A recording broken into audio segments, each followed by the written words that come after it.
BTP, yo.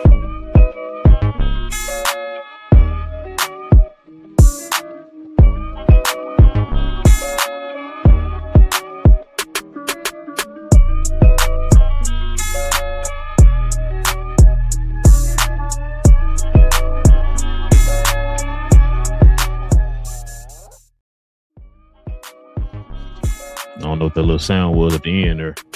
But YouTube, Glow Yard Gang Podcast, listeners all over the globe, guys. Welcome to a brand spanking new episode of Cap and Crown NBA Podcast. Members only. All right, it's just our way of showing thanks to the members for showing love to the channel in that special way. We do this every Friday for the members. And yeah, glad you guys are here with us, man. Y'all already know. If you're new to the channel, hit that subscribe button. Also, too, if you could do us a favor and hit them likes for us, that'd be much appreciated. It's pretty easy. Just go ahead and hit that for us. That does a lot for the channel in more ways than you know. Also, too, man, if y'all can do us a favor, members, if you have any questions, any comments addressing us here or our guests, simply add it to the comments section. Y'all already know, and we'll address it here at the end of the show. All right, man. Listen, got a guest in the building. Like I said, y'all already know. Been on before, man. Friend of the channel. We'll get to him here in a little bit. Got some Luka and Laker talk we want to get into with him. Try to get his thoughts and stuff, his thoughts, opinions, or other things around the league as well. So we're gonna talk about that here in a second, y'all. But before we do, man, you already know we gotta stop really, really quick and show love to the sponsor of the channel. This I Was Told segment is brought to you by the folks over at Fanatics. Fanatics is the world's largest collection of officially licensed fan gear from all the leagues, teams, and players you love the most, including WWE. You can earn fan cash to redeem when your orders, jersey protection for when your favorite player is traded or changes teams. They also have an unrivaled selection of authentic fan gear and Fanatics exclusives that are only available on the site.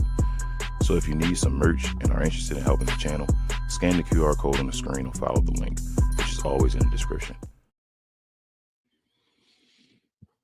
Kawhi, boy, more news still coming up. It's crazy. It ain't good for Kawhi. I don't think it's gonna be good, bro. Let me add something else too, bro. That I found out about the shows on the mobile side. If you're watching us on the mobile side, I know a lot of folks are watching us on the mobile side. Please hype this video. It's like a like or whatever like that as well. You get to hype a video up so that other folks are able to see it as well. It's like a little, like, I guess, game or way you can play on YouTube if you're on a mobile, make it interactive. But please hype the video, please. Bro, there's so much stuff on YouTube I don't even know nothing about. Yeah. I finally looked at the video on what the gems and stuff mean. It's just like a little. It's kind of like a like. Yeah. You know what I mean? In a way, but it's kind of like a super chat like. But you don't really get anything for it. But not mad at it. Yeah, send those too. I don't know how to send them, but yeah, send those too if you want. But yeah, listen, man. Like I said, got a lot to get into with our guests. So let's go ahead and stop with the formalities, King. Let's go ahead and bring our guest up.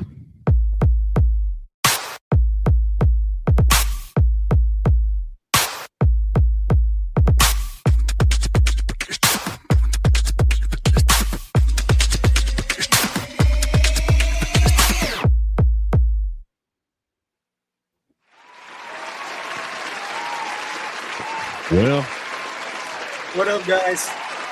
What up, Matei? We don't have Greg, but we got Matei, man. What up, Matei? What up, guys? Always glad to join. Glad we can have another basketball talk. It's always good to have basketball talk with you, man. I see you over there. How's the temperature over there? I was just about to ask, man. Hot. Oh, man, it's hot. We're in the hundreds, like, for the past couple of weeks, and the humidity, like that's what gets you. The humidity. The heat is one thing, but when, there's like 70-80% humidity in the air, it's just like you're feeling like you're in the tropics somewhere, just not the same greenery around. It's the same. Rao knows nothing about humidity. Yeah, I know absolutely nothing about the heat over there in Slovenia. Shout out to Texas. Listen, man, we got a lot to get into with you, Matei. I guess before we start, man, we can get your thoughts on the Kawhi Leonard situation, man. I know you heard about what's going on with Kawhi.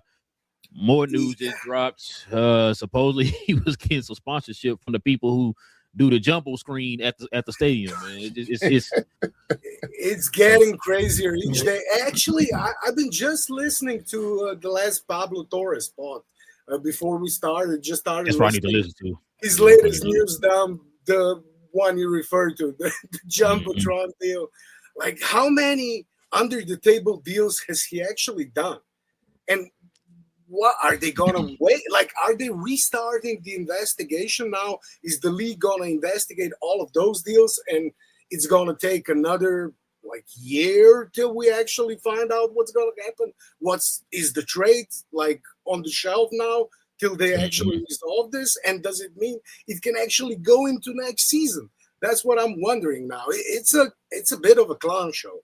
Like, and I'm talking about the league now and their investigation, not just the Kawhi part and Uncle Dennis and the Clippers, Ballmer, everything they've done. The league's not managing the situation like they should. I think they're making too many mistakes. It's been a bad run for Silva. Like, if we're talking the last year or so, like, it's not looking good for him. And if he had a vote of confidence and fans would vote now, like, how much do they still trust in him? Like, if we go back the way he came into the league with the change of Clippers ownership, everybody praised them for acting so fast and getting that previous Clippers owner out and bringing in Ballmer.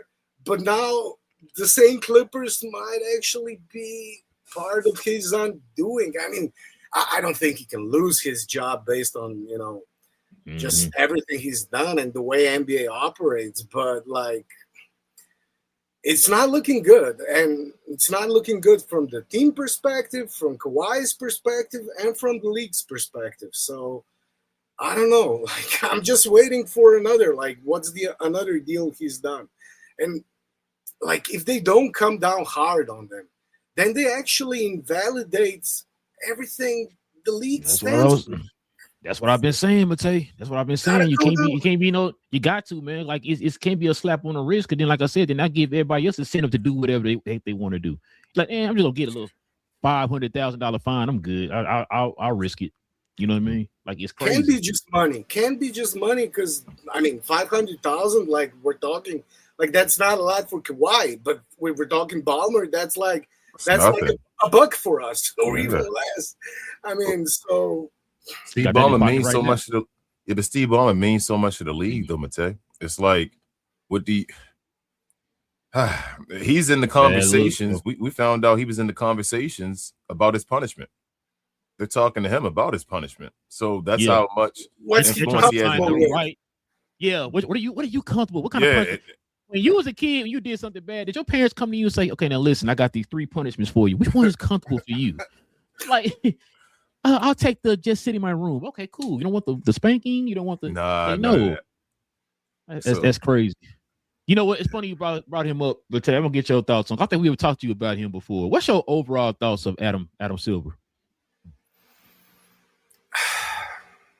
Yeah, I mean, he's no David. Yeah, he's no David Stern. Like, he does have a different approach, and it's a different league. It's a players' league now. Like, players have much more power, and he seemed to be more equipped to deal with players having more power.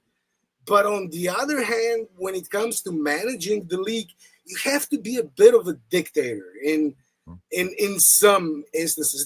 That's why you're there. Like, you do have the ultimate power. You do wield an enormous amount of power. Like, it's its own ecosystem, and he is sort of a dictator there. But he's not acting like one in some ways, and in other ways he is. Like, it's weird. There's been just like so many weird stories lately with Silver. That, I mean, I'm not a fan anymore. I just think, like, they would need somebody with a harder hand. Like, they would need somebody who with a vision as well. Because, like, just one of the last bad stories that came out, the whole sale of Trailblazers. But we can go back to the Dallas Mavericks sale as well. Like, that didn't go smoothly. Cuban had a bunch of, comments after that, like the league made me take out some stuff and stuff like that. But just the sale with the new corporate owner and the way it's going there, like how did the league actually approve a person like that coming to the league, whose only goal is to earn as much money, get out as much money out of the team as he can? And we know, like with the teams, it's not, sure, it earns you money, but usually people invest in teams now, like, because they have an enormous amount of money, more than they know what to do with. And they, at least in the past, they were sort of fans. But now, with all those financial funds coming into the league, being the owners, it's a lot of things is changing in the league. And I don't think Silver is the best person to deal with all of those changes. And I think he's made too many mistakes already in the last couple of years. So, and say, what I think what is happening too is like things. So the difference between when Silver's running things and when David Stern's running things, when David Stern was running things, he was the catalyst behind those changes in the league, right? It's because of how things are changing around Adam Silver. He's having to adapt as it's changing. So it's kind of different in a sense. You know what I mean? And so he's going to have to, like you just said, he's going to have to learn how to adapt and change with whatever is happening with around the league. Like you said, man, it's a big difference from when David Stern was running it to him. Now these teams worth like $10 billion. Now, you know what I'm saying? Like, I don't know if y'all heard when they're talking about the two doing expansion teams, whoever owner comes in to try to buy those two teams are going to have to come to the table with $10 billion off the top. Yeah. You know what I mean? Like, so it's a different time. Like, when you said that, my mom went to that, I said, okay, you know what? I might give him a tiny bit of a leeway on that because things are changing differently how they're changing with David Stern. You were the catalyst for the change.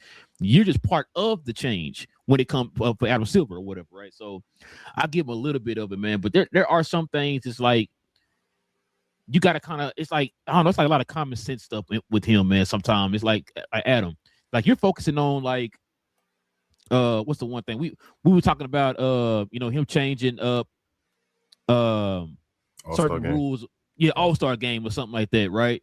Like it's certain things like that, like that's not important right now, bro. The all-star game, or I should say, like when I say when he changed it up, what he changed it up to, that's not it.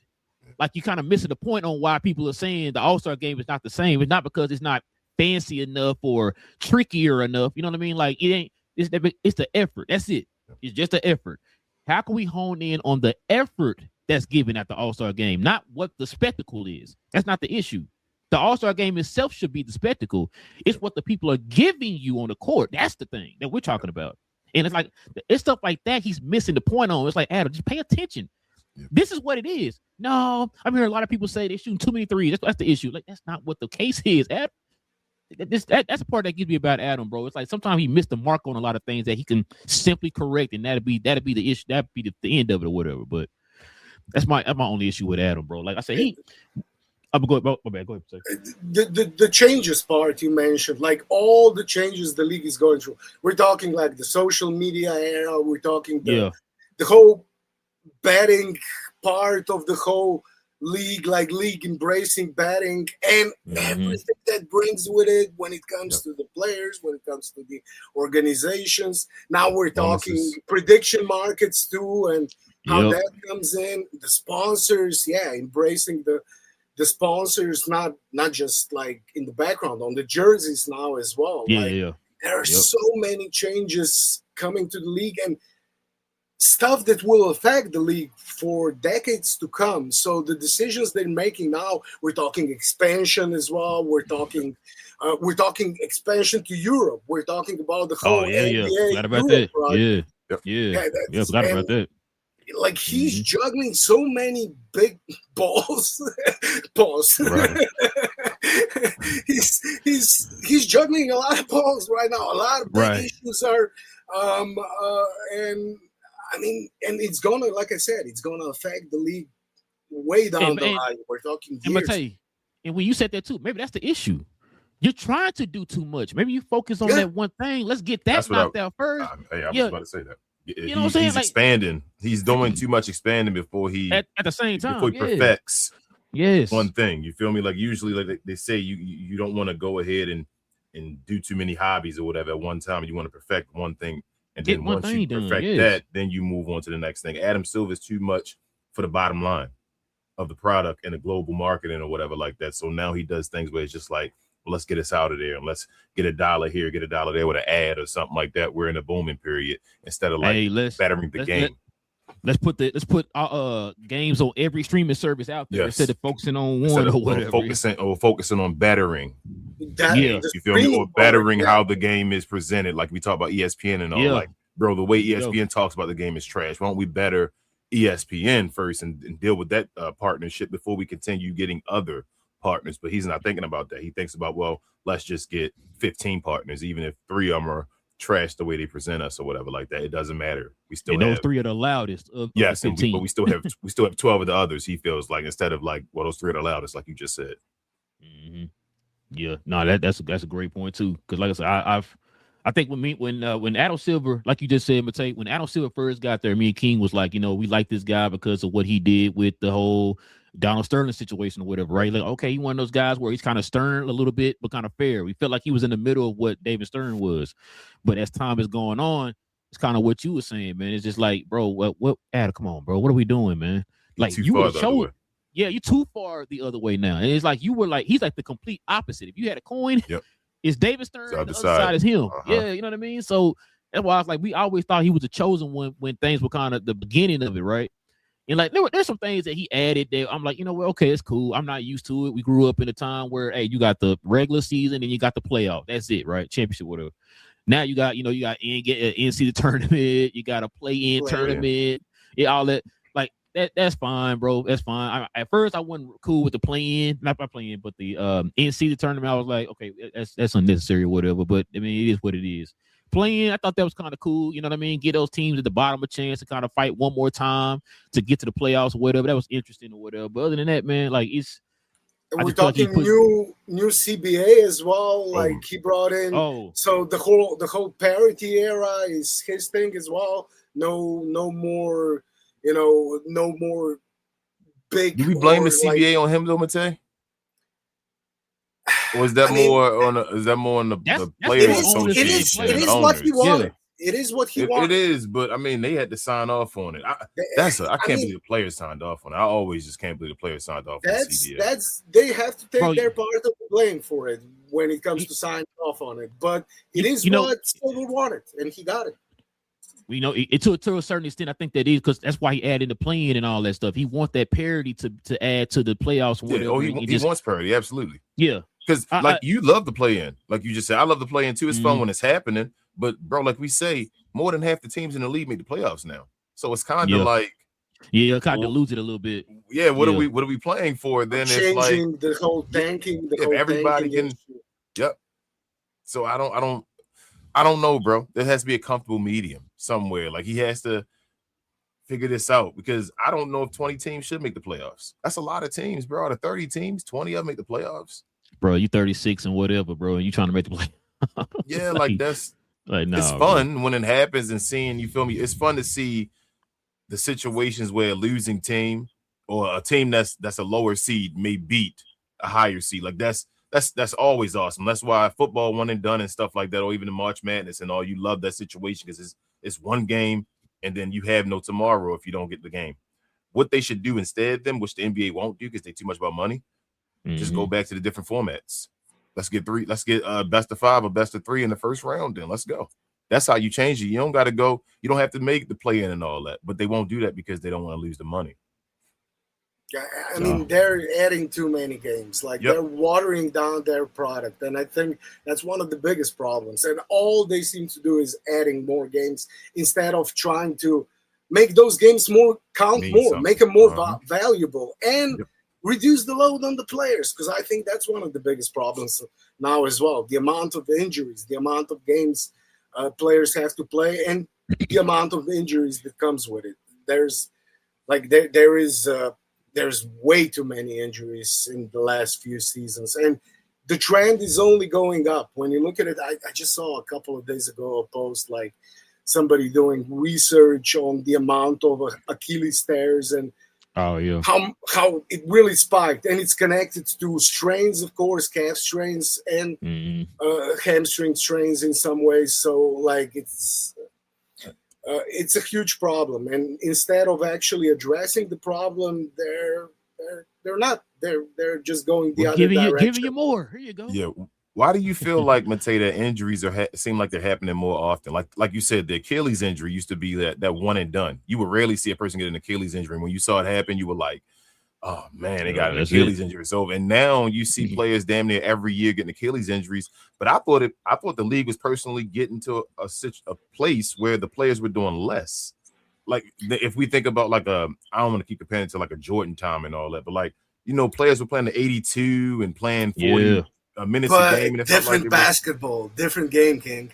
Like, I would think it's tougher. You would think, you don't think it's more? I mean, not to say it's tougher, more physical. I've been actually looking, and it's not the physicality. It's the amount of running, the space they have to cover. Okay. Trees, like now you have to cover guys as soon as they cross the half court line.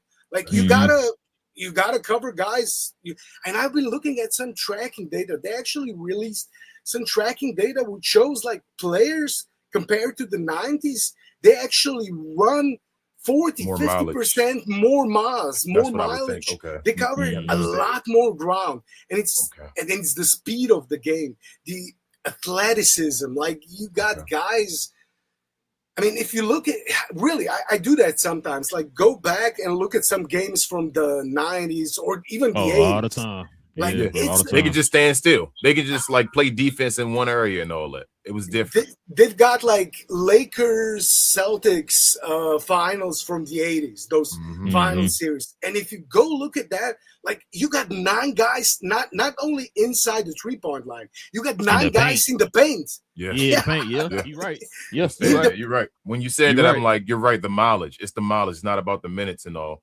It's the mileage. They run more miles. Because it's funny you said too, that's where your mind goes too. You think of the physicality. You think of physicality, and you think of minutes. So you like those adding together would think it would be more. But then when Matei said that because of the spacing and all of that, it's actually more mileage that you run when you have the spacing. A lot more. Like a lot more. The difference is drastic. And when you have like those big bodied guys running like 40-50% more than they were in the 90s. Like I'm sure if you take all of those guys from the 90s that are now talking and like the load manager within load manage, all those old heads like talking on social media, I think if you put them in today's game, all of them would have to load manage and would have to play a lot less than they did. Yeah, now that you said that, that's a crazy lot that more you just running. said that, and it's like it clicked. Yeah, that's it. The mileage. It's the mileage. Damn, LeBron, great, even more, bro. But shout out to Big J. Like if you got a guy standing at the half court line, he's a good shooter. You got to cover him as well. Yeah. And we're talking really like huge distances here, huge difference. 35, 40 feet now. So compared to when you had 9 guys inside the 3-point line or in the paint, like you said, Riley. Yeah, if he can shoot and has handles, you feel me? You collapse to him and he makes a move past you. You gotta. You feel me? Scramble to get back to him and all that. You feel me? So that's why when Matei said that, bro. I told you I just watched a Jordan game the other day, and he said that the first thing that came to mind. I said, "Oh, damn, I did see a play where they set a screen. It was like 5 dudes packed in the paint, or whatever. It was kind of tight in there. He had 2 guys on the outside or whatever." That's what it said. Mileage. As soon as he said mileage, it clicked. I was like, "Yep." That makes sense. Somebody posted like a month ago. Like the first 5 minutes of Bulls Jazz. Was it 96? 97 or 98, one of the two. 97, 98. Bulls Jazz finals 97. The first 5 minutes of the game, and like no commentary, just watch this and compare it. I think it was right after the OKC Spurs series this playoff, so a couple of months ago, and just comparing it to the basketball, like because we watched it, like the guys were running like up and down the floor, super fast game. Like compared to that, like it really looked like stationary basketball. Like what's the sport like when they play like sort of netball? I think it is. Oh yeah. The one that got no backboard on the rim. Or yeah. And they're like more stationary. I think you have to hold certain positions. I ain't gonna lie, that's skill, bro. I'd be blowing so many layups, bro, with no backboard up there. I ain't gonna lie, bro, I'd be mad, bro. Like everybody looking at me like most of the scoring like right at the rim. Yeah, right at the rim, bro. Or whatever, but most like you gotta take your time, make sure you get in there. It kind of looked like, I mean, comparing those games to the games now, like it kind of looked like that. And people are saying, yeah, the pace was fast in the 80s, fast in the 90s. Sure, there were a lot of possessions. But when you look at the speed of the actual game, not just transition, but half-court game as well. Like I said, the amount of space you have to cover, it's just way different. And I think that's directly connected to all of those injuries. Like it just two things. I was going to say, Matei, two things can be true at the same time. I think we're talking about a two-thing situation where the physicality can be more in the past. That's true. Like guys were hitting each other. You were closer to each other, so you were able to touch each other and get rough as far as that type of things. But nowadays, like you said, it's a bunch of running and leg injuries because you're doing more cardio and movement and all that stuff. You got to move like Steph Curry. You feel me out there? And it's a bunch of guys trying to play like Steph Curry now. And back in the day, it was just one Reggie Miller. You feel me on the floor. Now you got guys all over the place trying to get to the three-point line. So I agree with you. Like I said, when you said mileage, that was like an epiphany moment for me. I'm like, yeah, right. When you said that do make sense. Because this is my thing. So Matei, you trying to tell me the league is the reason why the players are hurt? How many times have we talked about the fact that why everybody playing the exact same way? Me and King talk about all the time. We try to tell the younger folks who follow the channel. Back in, like you said, the 90s or whatever, people had their own particular style of play. It's like, well, when you got this team, you already knew what time it was. You got this team, you already knew what, you know what I'm saying? Like now everybody tries to play the same. So if everybody's playing the same, that means that the whole entire league is the reason why people are getting hurt. You know what I mean? Like how many times we said, guys, like we used to have Mad fans hit us up and tell us, man, live and he started shooting threes. And we used to be like, why? That's adding more to the guy plate, right? And now make him the best of what he can do. Make him the best of what he can do or whatever, right? Utilize his height, utilize his size or whatever, right? But they don't want to do that. Hey, man, go out there and shoot that three. That's adding on, like you said, that's adding on more to his plate or more pressure to his body when you do stuff like that. But they don't look at it that way because everybody's doing it. I want you to do it too. It's like, well, let him perfect his game first, then he can go to something else. Yeah, you know what I mean? And don't be surprised that when he's sitting out for a whole year now because of injuries. You know what I mean? So. And when we're talking 90s and physicality, like a lot of times I think people mistake like when they're talking physicality, like just, somebody elbowing you in the face is one thing. It's not pleasant, but it's not going to take you out for 6 months or 3 months or 2 months if you have a bad strain. Yep. Like and the strains are a result of like we were talking mileage, like the hits you got in the 90s. Sure, you got elbowed in the ribs, in the face. There was more contact like that, but that didn't take you out of the game for like months. Like the strains, soft muscle injuries, and those are all overusage injuries. Those are just overusage. It got nothing to do like with hits you received during the game. And I'm sure guys would actually gladly accept taking more hits for, playing less or like being more healthy when it comes to muscle injuries, soft tissue injuries, like you said, King. Ralph said something earlier about is it the league's fault that this is going on? I wouldn't put all the blame on the league though, Ralph. Like saying it's just the league that I think what you're trying to say is. I think what you're trying to say is I know it had part of the game. It's part of the reason. The game is changing and guys are doing all these threes and all. Is that the reason why we're seeing more injuries? Obviously from, you feel me, the 80s and the 90s when it wasn't that much. If they changed the game back to that, it probably wouldn't be as much. But my only pushback to that would be if somebody was to say that, is that guys are getting more skilled. So like I said before, instead of having one Reggie Miller, you had a bunch of guys on the court out on the, you feel me, that loved Reggie Miller like yourself and all that realm, like guys that wanted to play like Reggie and wanted to do things like him or whatever like that. And now more guys, like I say, in the league do that. So either way, no matter how you have it, guys are going to try to exploit the game. James Harden, at three-point shooters, like anybody's going to do something. So if that's the way to exploit and get more points, 3-point shots, they would have found the way to do this no matter what. That's how I feel. Yeah, because like I said, they play from back in Jordan time, they played 22 feet in, right? Yeah. Now they barely played 22 feet. Because remember, they didn't shoot a lot of threes like that in games. Like you had that one specialist, maybe two specialists on your team that's their job. Jed Bushler, Steve Kerr, right? Craig Hodges or whatever. Like, you know what I'm saying? Those type of guys, you were a specialist. That's your job. You shoot threes. We get you about 5, maybe 6 threes a game, right? Now, like you said, everybody's you can average 10 threes a game. Nobody bats an eye. It's like, oh, that's all you average, 10? Yeah, I'm averaging 10. Like, what? That's a lot. No, that's normal. It's crazy you just said that. And I'm like, damn, people always say that the guys today are more skilled than the guys of yesteryears.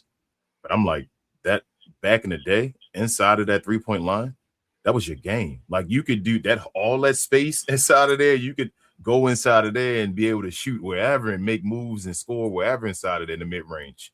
Nowadays, a lot of these players these days can't do that. They can't just go and make a mid-range. Like you said, hey, old school, go to the mid-range, go pull up and do that type of stuff. That ain't their game. They're not going to be able to do that. They can run around the 3-point line and all, but I don't know. It's different. And you know what, too? I think we talked about this on the last show, King, or show before, and I told you, I don't think it's so much that they don't want to learn it or try to do it. I think it's that analytics are telling them don't do not that. to do it no more. Yeah, I'm agreeing with you. That's what I'm saying. So as I'm agreeing, the people. So it feels like as we are evolving, we're dumbing ourselves down.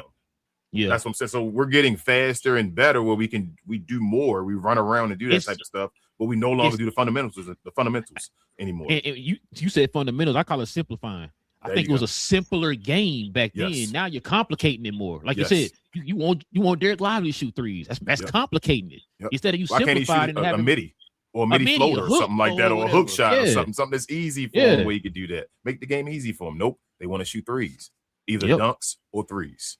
What I tell you the other day, hey, I'd rather shoot, 20% from 3 than 40% from 2, because I get more points from that 3. Like, but you're more efficient from the 2, though. Like, and that's the analytics 20% part. 3. That's analytics. It's a math problem now. Like that's Missoula ball. What it is. Pure math ball. It is.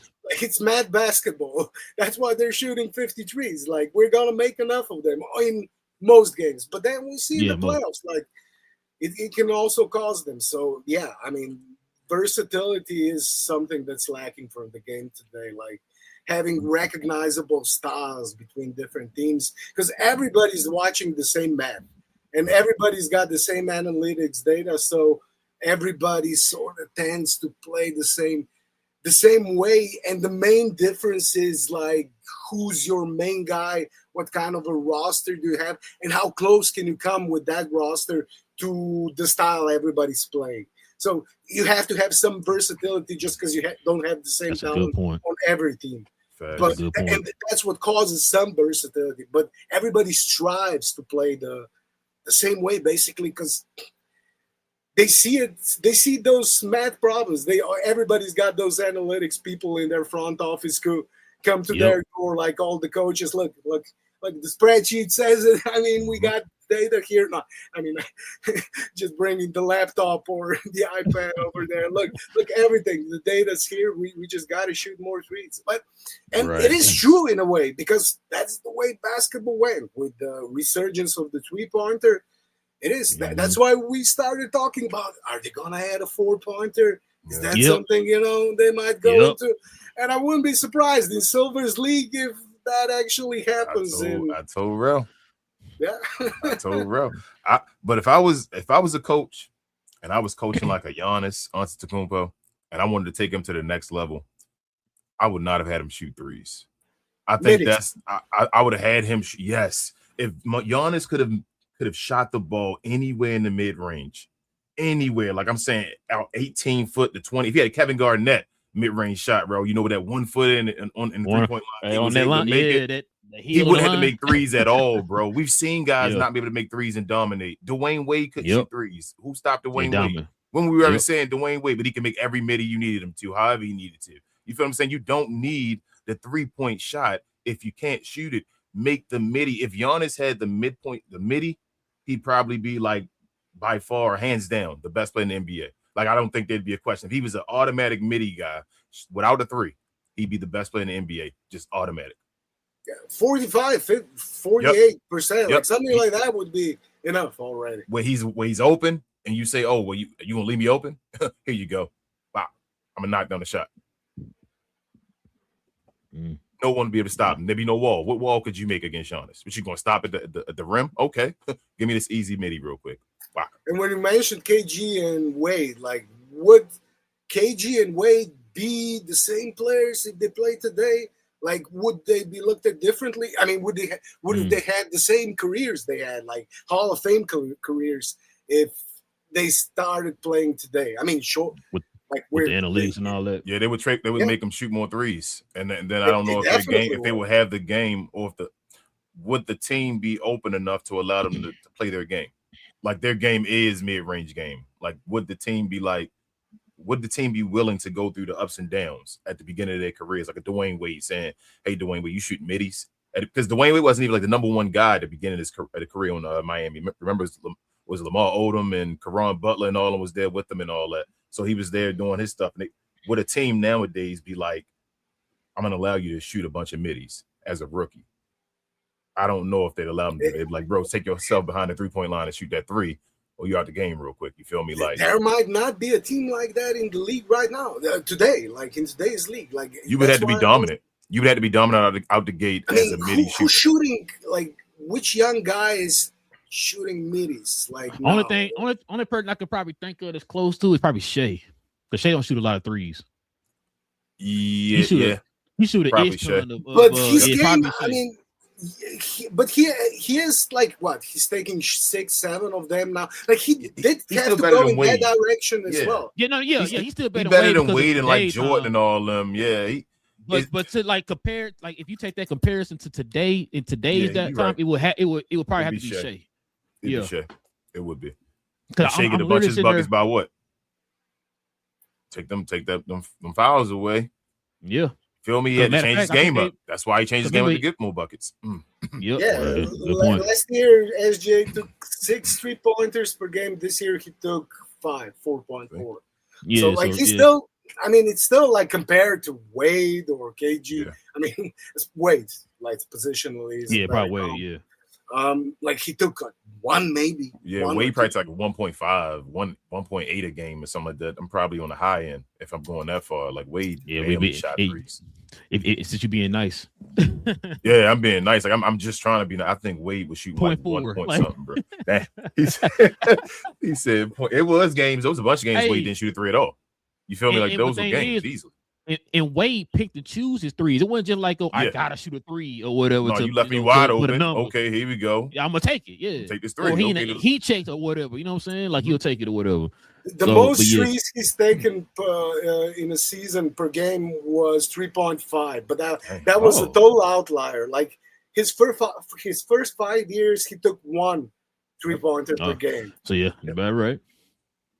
So I say that's Wade, man. Wade was nice too. No, like Wade had moves. Wade was skilled. Wade was just that flash, that in between dribble and all that, bro. Like, Wade, damn, injuries, bro. So, another guy. But I asked King this question. He always tell me yes, but let me get your opinion.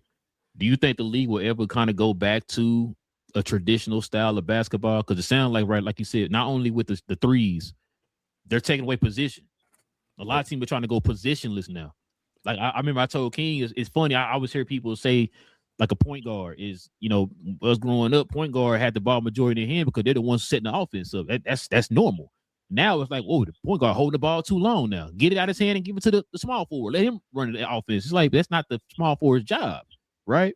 And so now we kind of have it to where not only they shoot a ton of threes, they're trying to go positionless now. They're trying to cut back on usage and let everybody run the offense a little bit, man. But do you think it's ever going to go back to where you got at least traditional point guard, shooting guard, small forward, so forth, so forth? It's the evolution of basketball. Like, it's going to evolve. Like, it will never go back, but it will change over the years. So, where is it going to be in 10 years, 20, 30? I'm sure, like, in 30 years, like, the game is going to look as different. Yeah. We're in the evolved 70s. I keep telling Rella, we're in the 70s over again. This is just the evolved version of it. We're in the 70s again. This is the worst era of basketball was when it was parity, when stuff was going on was in the 70s. we're complaining again about basketball and the parity and all that stuff that's going on right now in the situations like Adam Silver and all batting and all in the 70s. And then we're waiting for Magic Johnson and Larry Bird to return again. And David Stern. And David Stern, I guess. Yes. We're waiting for them to return, and then we'll move on, bro. It's a full circle. Everything is full circle. Man, I hope you're right, man. It is. I mean, all the NBA is going to fail.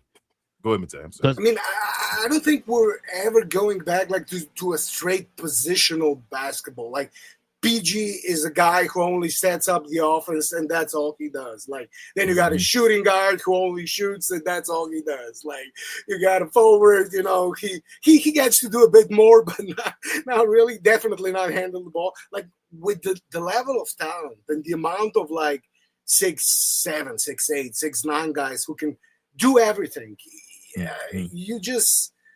You're not going back because the talent is not going back. Like the evolution of players, the evolution of basketball, it goes hand in hand. When you got players, when you got 7-footers who can pretty much do everything with the basketball there is to do, you're not going back to big just, you know, posting up or, you know, playing pick and roll, and that's all he does.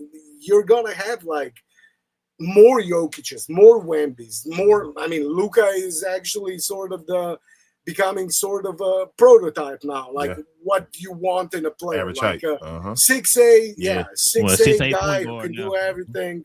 You know, who can shoot, who can pass, who can dribble, who can, you know, pretty much. And if they can't do now, like if they're too one dimensional now, it's harder for them to stay in the league. So every player is gonna strive to, you know, do, at least when we're talking the top echelon of players, the most talented guys, you're always going to have role players, but they're just going to sort of, you know, try to fit next to the main guys who are going to be, you know, I mean, you know, you can only wonder what Wemby 2.0 is going to look like, or Luka 2.0, you know, when you got, you know, guys who can do everything Luka can, but can also, like, I don't know, defensively lock down everybody, you know, and stuff like that. So, or be a Steph Curry, like, 3-point shooter or something like that, where it's just automatic, you feel me?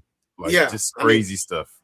Yeah, exactly. And with the evolution of shooting as well, you're definitely going to have a lot more. You already do, but even more 7-footers who are taking step-back threes. So, and what do you do about that? You know, we're going to label them differently now. They're no longer going to be labeled like point guard and all. That was you guys remember Rashad Phillips, like the Luka draft guy? He actually, one of the interesting things he did, like he got deservedly so ridiculed for some of his Luka things, but he actually put out the book where he tried to redefine positions, and he had like dual forward, like stuff like completely new terminology. And I mean, some of that, like I was, you know, but the idea is actually correct. Like the general idea, you know, you have to sort of redefine positions. I just disagree. Like if it's positionless basketball, you know, when you redefine positions, you know, you got to have more broad definitions, because he had like 8-9 different terms or something like that. And everybody, it's too many for different people instead of the positions. Rashad, but shout out to Rashad. He's been on the show before. That's our guy. I hope he's listening to this, because he definitely would love to hear somebody from Slovenia give him like credit and all after all the hate he's got. No, I thought that was really interesting. He's a great basketball mind. I told him to his face, he like, just had you made a big mistake with that tape. Like, but like Rashad had some like opinions on stuff. But I don't even think they're gonna go that far, Matej. I think we're gonna label them player 1, player 2, player 3, player 4, player 5. That's it. And there's maybe even less. Saying that player, there you go. They already starting it with the all NBA teams. Remember, there you go. That's what I'm saying. He's gonna be player 1, player 2, player 3, and then you're gonna line them up. First all NBA team and all that stuff. That's it. Yeah, that's how it is nowadays, man. It's getting to that. We just saw, like I said, we saw it with that. I think the defense team is the same way too. I think it's just who the 5 best defenders or whatever in the second like 5 or whatever. This year, wasn't it? Yeah, I think it was like who was it? It was Wemby, Rudy, Jokic. Oh my god, Wemby, Rudy, Chet. It might have been Triple J as well. That was on there. Somebody else. I know them 3 were on there. Rudy, Wemby, and Chet were on the first team. Was it one of no? Thompson brother didn't make it. I can't remember the other two. Oh yeah, Matei looking it up real quick. Matei doing his research.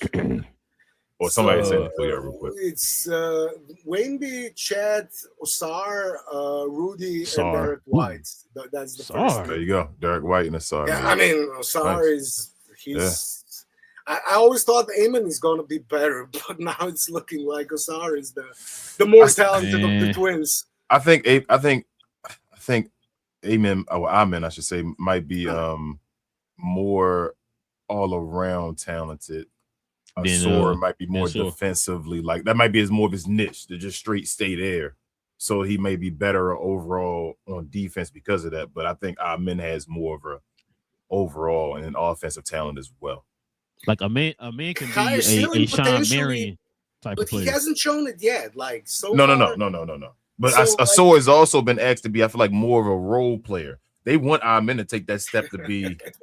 You feel me? That they're trying to get him to take over games and be that and have him be a point guard completely and all without Fred VanVleet. I think Asor is just do your role right now. Like they would love him to get 3-point shot and all that stuff and be a great just 3-and-D guy that runs transition and that type of stuff. But go ahead, bro.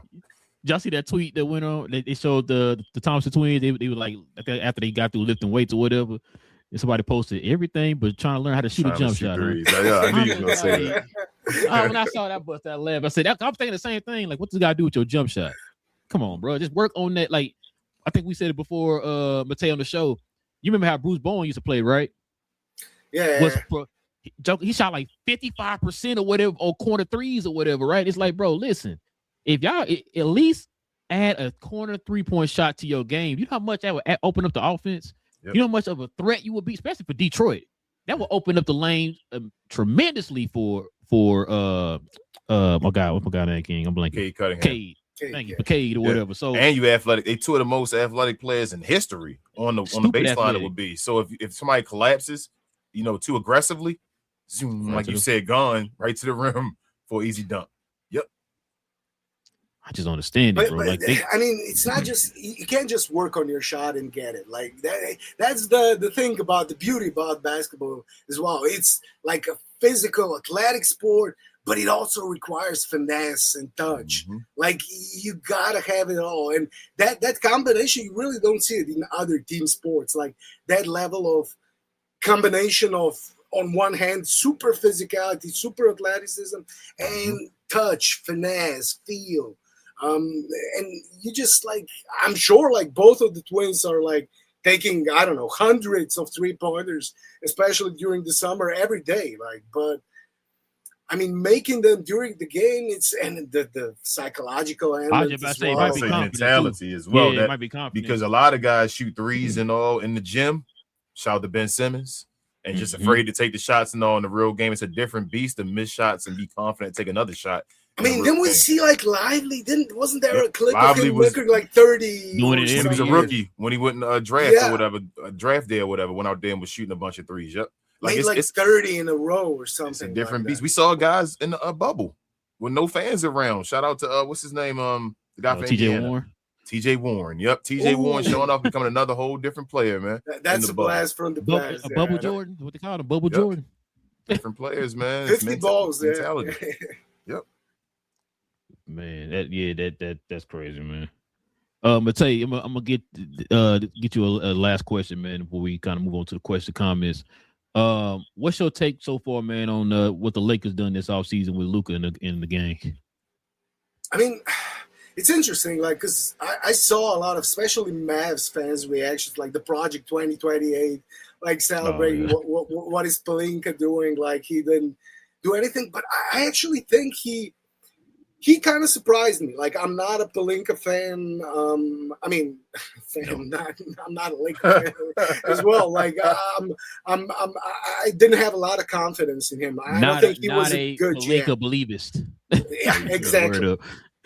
But I think and it's also a question of how much the new people they brought in are actually responsible for the moves they did this summer, because they did bring in, with the new ownership, some people from the Dodgers, the front office got bigger. I guess they got more voices now in the room deciding things. So Might not all be Pelinka, but overall, I think the Lakers sort of maximized what they could do. Like, they didn't have, like, they were, when it comes to the assets and everything, it's a typical LeBron team in a way. Like, when LeBron comes to the team, you try to compete, you go all in, you deplete all of your assets, then LeBron leaves, and you're left with sort of a team that needs to go into a rebuild situation.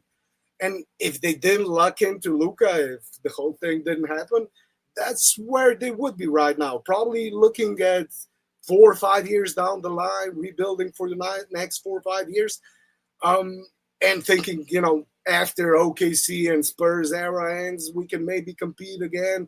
But right now, we're going to have to, like, rebuild for 4 or 5 years. And they were put in a situation where they had to rebuild on the fly. And doing all of those moves in one summer after LeBron left, I thought it was pretty impressive, because what they had to do is, like, start building around Luka. Like, the team Luka arrived to wasn't his team. Like, last year, it wasn't his team. It was still LeBron's team. That was LeBron's team when it comes to the locker room. And when it comes to their play, like, they had to adjust to, it might sound weird, but it's actually true, adjust more to LeBron in a way than they did Luka, even though the narrative was completely different and LeBron adjusted. But, like, when it comes to defense, for example, like, they were hiding LeBron more than they were Luka. Luka, just if you go by the numbers, when you look at the number of possessions he defended, he was top 3 in ISO possessions defended, like, in the league, among all players. So he was, like, switching a lot. He was playing on the perimeter a lot, because, like, at the end of the games, like, he had to, like, switch on all those small guards, because LeBron was on the dunker spot, in the corner on the block, like, getting the corner guy being hidden on defense. So in that sense, they did have to adjust a lot. And, LeBron, when it comes to his stature in the league, I thought Luka isn't gonna become his team until LeBron is there, and until they start to build around Luka properly. And I think they did this summer exactly what I sort of wanted them to. Got younger, got guys on longer contracts, got guys who aren't thinking about next free agency next summer. They had a lot of guys playing for contracts next year. I think that's huge. When it comes to team building, I think chemistry and fit are totally underestimated. Like, when people are talking about, sure, like, you may have a lot of talent, but if those players don't fit together, you aren't going to do anything. Facts. And I think a lot of times you do more if you put more emphasis on the fit and on the chemistry, the team building aspect, than on purely getting the most talented guy at a certain position. Yeah, I think Lakers went into that direction this summer. I feel like it's always a comfortable medium for everything. I'm gonna tell you, just gotta have a comfortable. You have to, obviously, you need skill, because you don't want to end up like the Dallas Mavericks of 2020. You feel me? Like that Luka, like Rain, when you were like, oh, okay, them guys are friendly to Dwight Powell and Maxi Kleber, but at the same time, you feel me? You do want to get a little bit of skill there with them. A guy like a PJ Washington and all that stuff. A guy that can, you feel me, come over there, do the dirty work, that'll actually be friends with Luka, that'll want to do the dirty work for Luka. Those type of guys as well. So I agree. I think it's just a comfortable medium in between. I mean, it is, yeah, like you said, it's a balance thing. Like, when you're looking at players, like, so sure, like, one player might be a bit more talented at a certain position, but if the other player fits a lot better with your main guy, and that sort of, that value can become a lot greater. Because we saw what Luka can do with the right players around him. Like, he actually makes them better. And that's where, the fit thing can actually overcome the talent a lot of. And if it's like, 60-40 when it comes to talent, that 20% difference can be made up if you get the right guy who fits a lot better. Like, I mean, again, LeBron is a great example here. LeBron is still, like, when it comes, I would still say he's a top 15 player in the league. Like, top 20, definitely. I think top 15. Top 20 for sure. Yeah, and I think I wouldn't have any problem saying top 15 as well at this point, like 10 to 15, let's say, something like that. That's fine. So, like, Lakers losing LeBron looks kind of bad on paper, just from the talent sense. But when it comes to fit with Luka, it was probably the worst possible fit because in many ways they're the same player when it comes to the offense. And I mean, when it comes to defense as well, in many ways, especially the old version of LeBron. So, I mean, LeBron was actually worse on defense last season than Luka, even though that wasn't the narrative. But if you watch the games, like what narratives? We know how the narratives work. I think it's an elephant in the room we're not even talking about. A guy that really gets hitting on defense. Waiting on you to bring up. That guy that really gets hitting on defense. That's that was the main guy. So how do you feel about that contract before we move on with AR? Do you feel like it's an overpayment at all? Like seeing that LeBron did get $8 million and AR got $8 million. Yeah, that's where the disparity between talent and fit can become like. I mean, like if you ask me, would I have LeBron for a minimum contract like right now? Sure. I mean, but LeBron didn't want to play for a minimum for Lakers. Like he wanted 30, 40 million from the Lakers. Those were the discussions they were having before free agency and before he announced he's leaving. He definitely wouldn't take $4 million to stay on the Lakers. So like. LeBron at $4 million is probably a better value. Not probably. Is a better value at this point than AR on a $40 million contract. That's not debatable. But when you take the $40 million, it's a lot. I think it's too much based on what AR Reeves has shown so far. But I also think that was the market. Like, player is worth as much as somebody's willing to pay for him. Let me ask you a question about AR. Where do you, if you've been a championship team, where in the pecking order would you have AR if you've been a championship team? See, your first, second, third option on or sixth man. I mean, if he's like your fourth option, you have an amazing team. You have an instant contender. He's your third option. I think you still have an amazing team. I'm not convinced he can be the second option on a championship. Thank you. That's what we've been saying. $40 million is at least a second option. That's a second option. That's how I feel like. Second option. I mean, it is and it isn't. Like if you look at OKC, they got J. Will and Chet. Will and Chet at the same amount of money. And who's the third option here? Hey, Mate, and now look. They won that chip, and winning that chip changes things. And now they're at a point now where they got to decide to get rid of their guys to keep Chet that money and all, or like you feel me, it starts becoming a situation which OKC ain't the clear-cut favorite no more. They just win the chip anymore. Got rid of Dortz.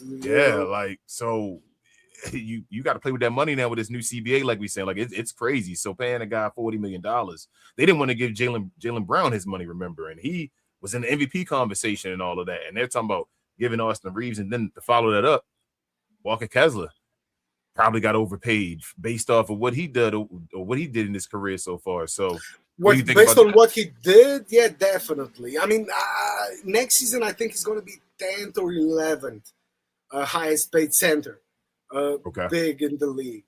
And I think he's going to have to be a top 10 or maybe even a top 5 big in the league to justify. There you go. That. Move that number. We need to be 5.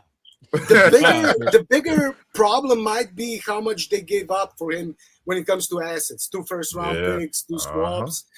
Like $32 million, like if he is a top 10 big, then it's going to be a completely justifiable contract when it comes to the size, the amount of money. If you had to call it, Mate, what do you think he's going to be? Is he better than Daniel Gafford, Mate? Will he for sure be better than Daniel Gafford? Yeah, I think he is. Okay. I think he is.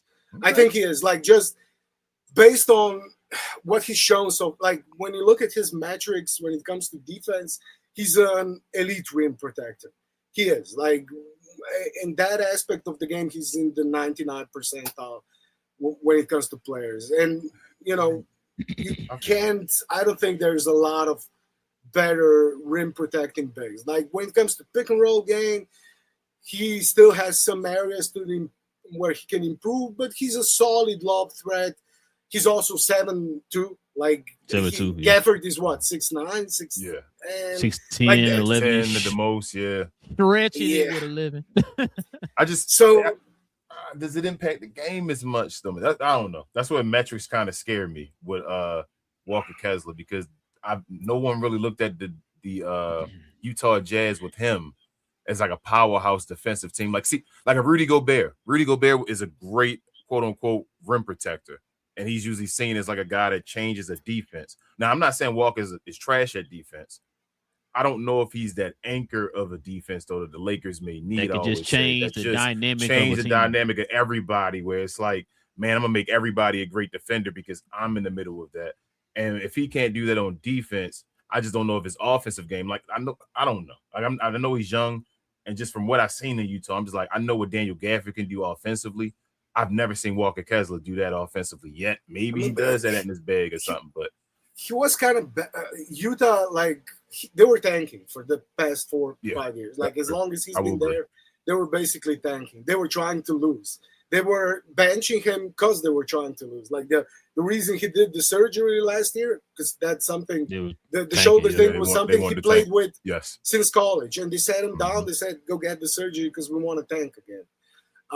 So like I don't think you can look at all of the impact metrics from Utah and just translate them. Like I'm looking at what can Luka do with a big like that? What can Austin Reeves do? Like considering the entire roster, how they build it, how is he going to look on this roster? How is he going to play on this roster, considering his age as well, the room for improvement?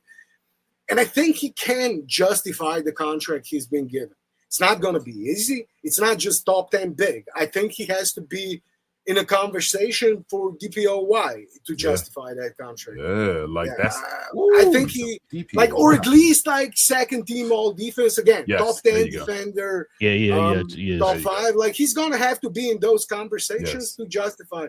Like based on what I saw, like I was watching some film with one of the huge Walker Kessler fans, like that does Luka stuff. I don't know if you guys know Showtime on Twitter, and I was watching some Walker Kessler film. Yeah.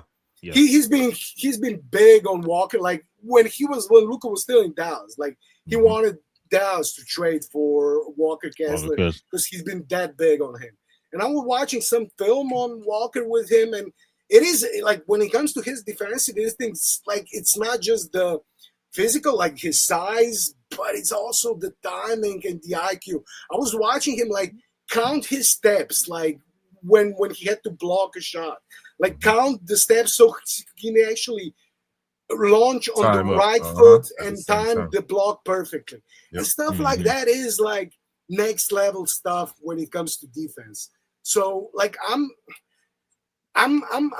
pretty high on him. Like I would be like if he's not in DPOY, like, and I'm not talking like he's got to win it or like got to be better in the conversation. Just being seen as a great defender, just being in the conversation, one of the best defenders in the league, and all that. 6, 7, 8 guys who might be in the conversation. If he's not that next season, I'll be disappointed. That's my expectation for him next season. And I'll be looking at his defense a lot more than offense. And not only that, but your boy, Austin Reeves, me and King has said this too. For the Lakers to take that next step, for them to kind of be in that conversation or close to the conversation, not only gotta be all-star. He got to be an all-star. He has to be an all-star. Like this year, that ain't not like conversation. Not reserved like you they already have their team, somebody got hurt and then you got called up. No. You gotta be one of them guys. To be fair, he would have been all-star last season. Yes, last year he would have been. Yeah, but even if he becomes an all-star this year, I'm still like I need to see the playoffs from Austin Reeves, but he got it. I'm agreeing with you. Yeah. He has to be an all-star, damn near an all-NBA player. And he has to be, like I said, he gotta be in the playoffs, gotta show off. That's when we can't be waiting till his 4th game plan this year for him to get above 23 points, which was his career high. You feel me? In the playoffs, that's ridiculous. You're a number 2 and you're calling yourself him.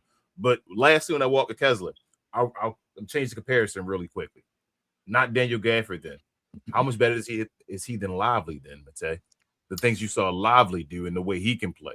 Is he on that same comparison, or you feel like he can do way more than Lively? I mean, I was super high on Lively. It really it makes me sad to see like what the Mavs did to him. Like they're talking the medical side of things, like what Nico did with the bringing his guy, making him run sprints with a broken foot. Like that's. I mean, I was in the chat like saying like Casey Smith. He should sue the Mavs. Like he should actually sue the Mavs. They cost him hundreds of millions of dollars. Oh, he probably will if his career ends shortly. Not would. Like you feel me? If like something happened where something with his foot and all that, he probably eventually will.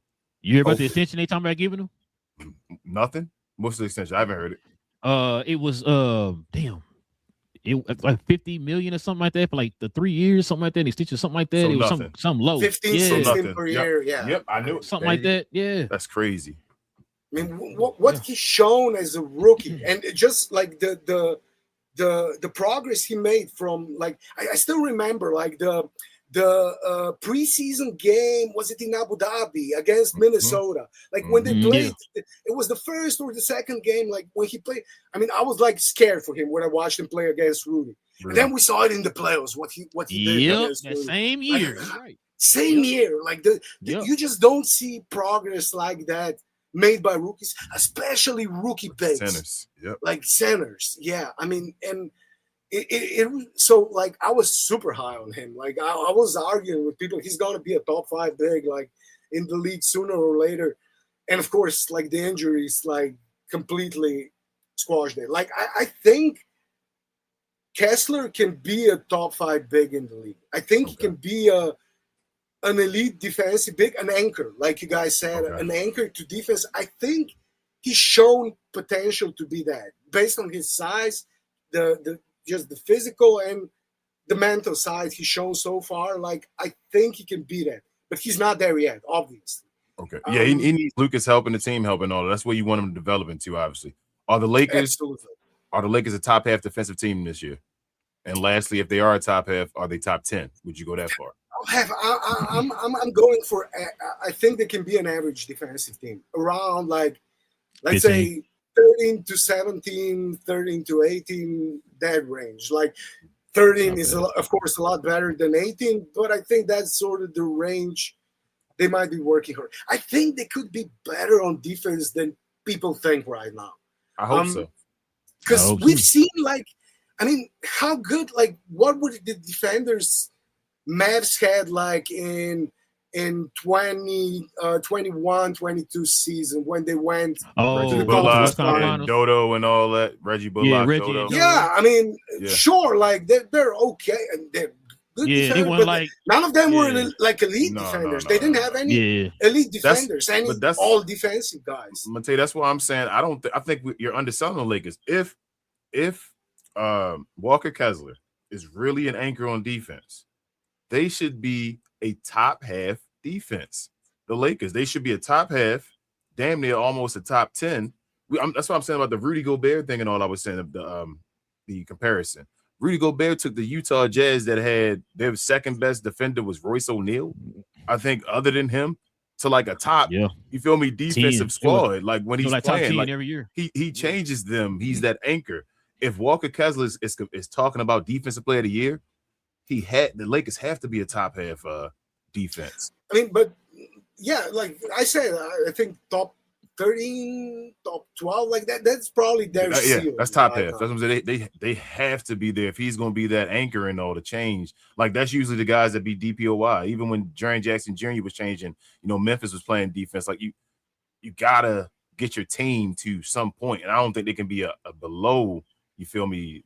Half team, and then Walker Kessler. It also depends. Like they're off. Like I think they'll definitely, if they're healthy, of course, everything has to be like that's the first thing you have to say if they're healthy. But I think they'll definitely be a top 5 offense. Like I think they got Luka. That's a given. I mean, they got Luka AR. They got shooters now. They got people who fit at their positions. And everybody should be accepting of their role. Like there won't be the messiness there was with trying to fit Luka, AR, and LeBron together on offense. So I think the offense will run much more smoother. And if you remember, guys, back to last season, when LeBron was out the first month and a half. Like, they were a top 5 offense with Luka and AR, and they had like that was still when Gabe Vincent was starting. I think Jake LaRavia played huge minutes at the start of the season. They had Ayton at center. So, like, I think that was actually the starting lineup. And they started, like, what was it, like 14-4, 14-3, something like that before LeBron got back. So, like, just getting players who fit better on offense and defense around Luka and Reeves in that case as well, I think is going to make them better. I think Luka can get, with average players, can get you to a top 5, top 6 offense. And I expect them to be at least the top 5 offense. And if they're like a top 5, let's say top 3 offense, top 15, top 14 defense, that can get you far in the when Nuggets won the championship, they were, I think, the second best offense and 15th best defense. So like they were completely elite on offense and average on defense. So, you know, defense wins championships. Yeah, Nico, we can talk about that. You need offense. Nico, my man, let's talk about it. You guys, like, the Lakers can be contenders, obviously, with a middle of the pack defense. That's fine. That was more the comment towards Walker Kessler, like him being that defensive player of the year and taking that step. I think the Lakers would be a higher defender, but Luka, obviously, with a middle of the pack defense and a great offense, is going to be one of the highest teams. Last question, though, Mate. I know I said that before.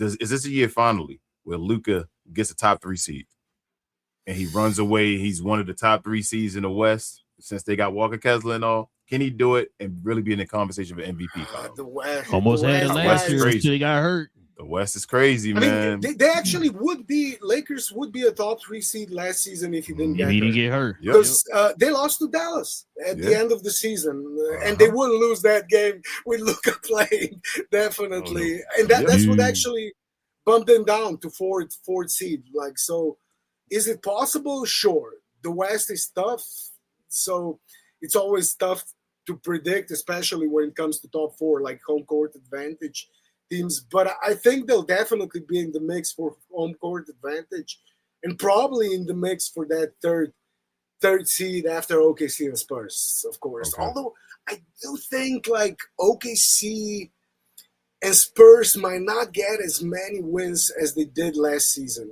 Now, OKC, they're not going to get that many.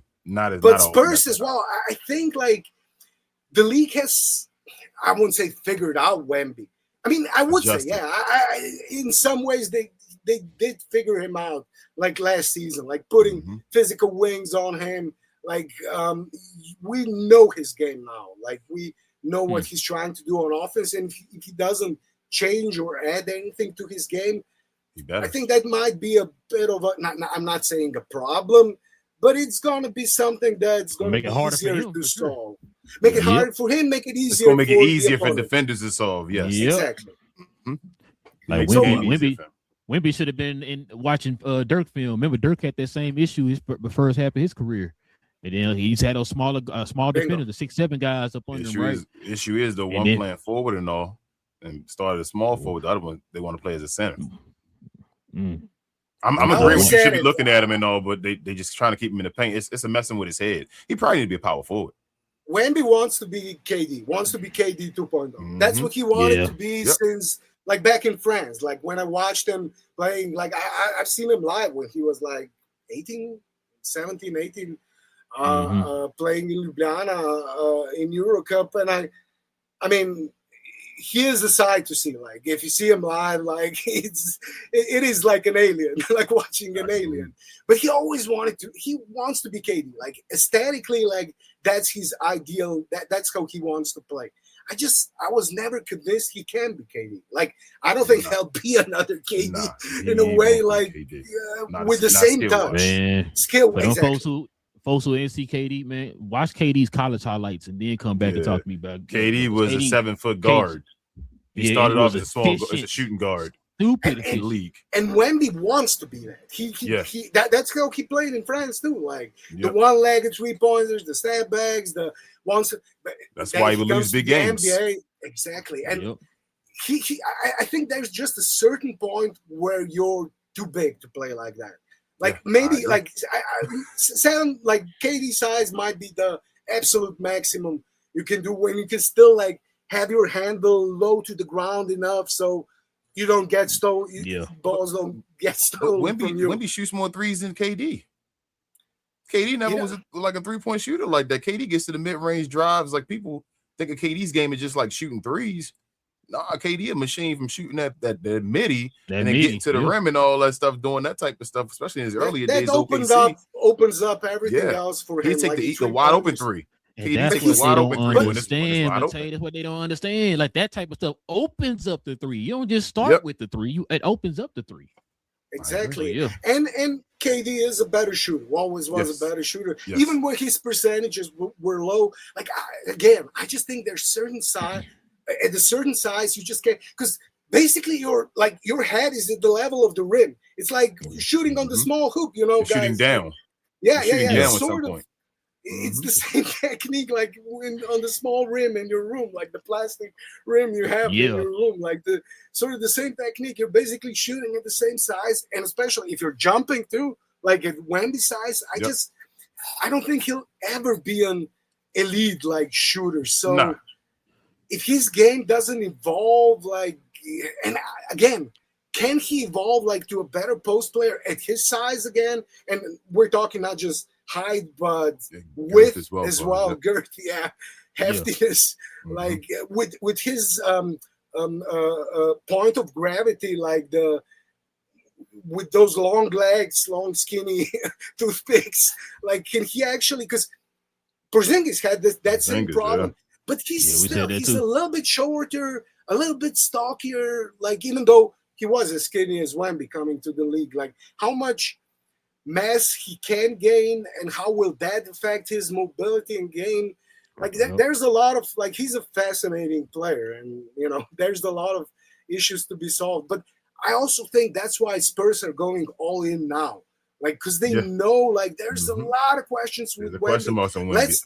Let's cash in, like, as soon as we can. Let's get those championships. I say that multiple times, but who knows how long he's going to last. Like, I think they're realizing now, and that's even with the like, low management he plays right now. And the people were saying, well, if he played more minutes, I think the Spurs don't want to play him more minutes. Like, they're trying to protect him from himself with his height. That height doesn't last. Like, I tell Rel, guys, when you get over 7'2", like, that's my cutoff usually in the NBA. I'm like, well, Paul's like, you feel like I don't usually want to draft you and get you. That's too tall.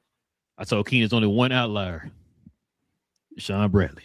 That's it. Man, that's your boy. And that's it. You feel me? He just did one thing for a second. You feel me? Like, that's it. So the Lakers, back to the Lakers for a second. How many games, the most games that Luka played in the season, Matei? You probably would know that. Was it something around 70, close to 70? I could actually check, but I think it was close. Yes, it was 70 in 23-20. 70. No, 72 was his rookie season. If 70 was. If he can get 70 to 72 games, the Lakers get a top 3 seed this year. He got a chance to win MVP. He got to play them many games. He doesn't have a chance to win MVP. He may not, but say, hold on. You're right about that. But I'm just saying. But let's not even talk about that. And let's go to Lakers again. He can play 82. He ain't winning that MVP. But he has to play. If real talk, if he plays 70, I want Luka to play 70-something games. I'm tired of him missing, especially playoff games. I hate that when players miss playoff games. But I want him to play 70-something games. I really think when he's around, he changes the game so much. We already know what he does and how just him impacting winning in general. He plays 70-something games. I really think he got a chance. I think there'd be a top 3 seed. I'm not even going to say the MVP stuff because I don't even want to jinx and do all that again. But it should be in line for him to be an MVP. It should be in line for him to get an MVP. He should be, but he ain't getting one. Like maybe if he wins like 2 chips, something like that, 2 finals MVPs, they might give him one because they had to. Like because it would look super weird. Might be the perfect year, though, Matei. This might be like not the. I know it's crazy, and we say it all the time, right? Braun just left him, right? Like this is one of those like Kevin Durant storylines where KD leaves, Russell Westbrook, and all that. You feel me? Like it has a narrative there to it. He lost LeBron James. They don't like him. You're right. I'm saying I'm with you. He's not going to win it. I'm just saying the narrative is there though. I'm saying if there's a narrative and you want to push something in LA and Lakers fans and the Laker media and all that, we lost LeBron James, one of the best players of all time. He's going to the team that's considered a contender because he's over there. If Luka gets to a top 3 seed and plays 70-something games, this should be the year that narrative works. But the Laker thing works against him as well when it comes to MVPs. One MVP for Shaq, one MVP for Kobe. How is that possible? How does Shaq only have one MVP? How does Kobe only have? Because Shaq and Kobe played with each other, Matei. But they played a long time without each other too. And Kobe got that one without him. It was part of the narrative and all, as far as Shaq not being there. You feel what I'm saying? Like, but it's still only one. Like when Shaq left, what was Kobe when Shaq left? 24, something like that. He still had his whole prime. Luka's gonna get like Nash got 2 MVPs. Luka's going to get one. If he leads the league in scoring again, they're going to have to, even if it's a pity MVP. Like he might get one of those. Like you feel like those one pity. I'm serious. Like he's led the league now. What 2 of the last 3 years and all. Like he's going to have too many like leading the league and scoring, being 30 points scoring and all that stuff. They're going to be like, man, here you go. This shit MVP. Luka finally got it. He's going to get one. I'm telling you. So they're going to at least one. They're going to Joel and beat him. What you trying to tell me? But Joel Embiid got one to make up for the last one. Luka's gonna get a pity one where they say, "Here you go, Luka. We never gave you one." That's kind of what Kobe got. Kobe kind of got a pity one himself. The numbers weren't that great in Kobe's year as far as the Lakers just won a bunch of games. Yeah, compared to the years before, that was like his. Yeah, that was towards the. Wait, did he get that with Gasol? Yes, that was with Gasol when he got the MVP. So yeah, that was when he won a championship. One of the years they won the first year. Was it the first year when they lost? One of the years when they won that with Gasol. Was it the first or second? It might have been a year where he had when they lost to the Celtics. One of them though. He won. He was one of those 3 years. He was. But we're gonna get to 2008. So it was. It was year before. Yeah. So that's the year. Was that the first year Powell was there? Now that was before the first Power championship.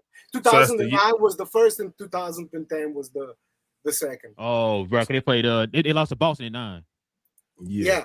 So he got the MVP in 8. In 8, yeah. I thought it was one of those finals MVP. Who got it in 9? Championship. I'm like in 8. He got it. If he got it in 8, it was after Nash. After Nash got through, and because team. The Lakers did what that year? Well, 2008. He had a good team that year. I don't think that's what I'm thinking. Like, how do you get the? Because his numbers weren't that great. His seed was higher, I thought. I'm like that Laker team without Pau Gasol was. Yeah, Lakers were they were the first seed in the West that year. They got to 50. The year he won MVP in 2008. And that wasn't the finals year? But they still had like 10 wins last year. Yeah, that was the finals year. That's what I'm thinking. So that's the first year of the finals. That's the year they lost, right? Then they went back to back. Boston, yeah. They lost to Boston that year. Yeah. Beat Orlando. Beat Orlando, yeah. That's the year. That's what I thought. The year he lost to Boston, that's the year he won the MVP. Yes, that was the first. But it wasn't the year they won after that. Yes, they won the championship, and they got to the finals that year. They got to the final that year, yeah. That's what I'm saying. He had Pau Gasol on the team. Yes. And I actually thought he wanted one of those 2 years when they actually won it. But yeah, he got it. I mean, with Luka, after 23, 24, he didn't get it. And last season, like with the numbers he had, like, and not just, it wasn't that he didn't get it. He wasn't even close when it comes to voting. Like that's what tells me, like, he's not like after averaging 34, 9, and 10. That season 23-24, and after, they went to the finals later. But, like, he wasn't even close. Like, it was between Jokic and SGA that season. Like, Luka was a distant third. Like, he had, like, 2 or 3 first place. And that was the highest he ever been, was third. Yeah. And that's the highest he's been. Like, and I think the voters, like, those 100 people who vote for the award, like, have mostly their mind made up about Luka. And no matter what he does, like, because you actually hear it when you listen to some of those people like Wilbon, or like even like somebody like Michael Wilbon, who's like a respected sports journalist, like the like sort of one of the sports journalism icons in US, like the huge personality. But when you listen to him, he doesn't watch Luka. He has his mind up already made it set up. And no matter what he does, doesn't matter. He's going to say Luka doesn't play defense, but even though he voted for Jokic and James Harden. I believe they said in that run of James Harden, he had the most James Harden votes of anybody. They said of anybody, but he talks about Luka, but he voted for James Harden. Yeah, we saw the numbers on the show that day, remember? That's crazy. He voted for Jokic 4 times, not just 3 times. Crazy. When Embiid won it, he voted. I actually went back and checked. He voted for Jokic the year Embiid won it. It was he was saying Michael Wilbon was saying John Morant was better than him. It was somebody else too. He had not just Michael Wilbon, but was somebody else too that voted both Jokic and James Harden 3 or 4 times or whatever in their little MVP runs or whatever. And it's like wow. But, and it's the same with most of us. If you go back and look at the votes, with some of those journalists who vote on the awards, they had no problem voting for Jokic, Harden, Steph. They had no problem voting multiple times for all the guys who weren't good defenders. But then you hear them say, I'm not, Luka's not an MVP because he doesn't play defense. Even when he had actually a good defense, I think he was above average defender last season. Even if you look at his numbers. Remember he was in the voting for defensive player of the month, one of the months. The last month in March he was actually nominated for one of the defensive. So he's got to play some defense, and one of the top guys in steals. I mean he was top 10 in charges drawn last season. Even if you look at his ISO defensive numbers, they weren't bad. And then I listened to one of the Hoop Collective podcasts. Was McMahon talking about Luka. He was like, those ISO defensive numbers are good, but it's also because everybody behind his back is helping him and sort of watching for the gaps and stuff like that. Everybody else could have benefited that. Why do you do that? That's what I'm saying. That's how defense works, dumb. That's a good team. That's a good defensive team. That's what you're supposed to do. Exactly. The issue is that Luka has that reputation now. It is what it is, and he needs to have a superhuman. He needs a superhuman year, Mate. He got to have a year where he just shuts up and a machine. So another superhuman season, huh? No, I mean no. Not even. I'm not talking about the scoring. Luka, I think Luka's scoring his numbers. I think his numbers are numb. So I think his numbers to the league are numb now. They don't even look at him. It's it is what it is. He gets Luka's numbers. Luka gotta. The extra stuff that shouldn't matter. Luka got to go out here and have a stone cold face, meaning that he's not even. I don't even think Luka's that bad of a defender. We keep saying it all the time. When Luka plays defense, he's not that bad of a defender. It's the times where you catch him on the camera, you feel me, yelling at that or stand when they caught him doing that, and that becomes what everybody sees all the time. It's always he's always doing that, and you miss when Luka's and you miss when the games where Luka's having a great defensive game. It's damn, Luka's been shutting people down, taking the ball straight from him, taking the cookies, running the court the whole game, and it's that never gets talked about on ESPN and all that because they always go to the moments of thinking Luka's arguing with the ref and it's 4-5 on the other side or something like that. He has to have a season where he plays the games and he kind of shut up. That's not right, but it is what it is. He's never going to do it probably. He's always going to have 1, 2, a few times a year when something like that is going to happen, and those clips are going to go viral. He can have great defensive year, really great. And that's the thing, all players have those situations. Jokic has a million of those situations. Anthony Edwards, never a problem. He still does that. You can see every game you look at Jokic, you're gonna have one. I've been saying that, Matei. Where he's yelling at the ref, not getting back on defense, and those clips are never gonna go viral.